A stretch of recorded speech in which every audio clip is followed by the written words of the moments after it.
নির্মাণ করেছিল?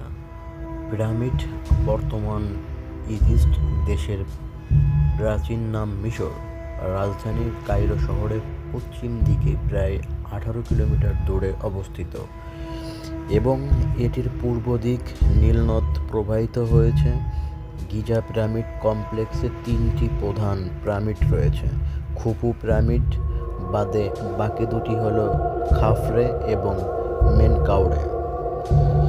UNESCO geyser pyramid complex বিশ্ব ঐতিহাসিক স্থান, ওয়ার্ল্ড হেরিটেজ সিটি হিসেবে ঘোষণা করা হয়েছে 1979 সালে। UNESCO world heritage. পিরামিড কিভাবে তৈরি করা হয়েছিল? গ্রেট গিজা পিরামিড একসময় 146.6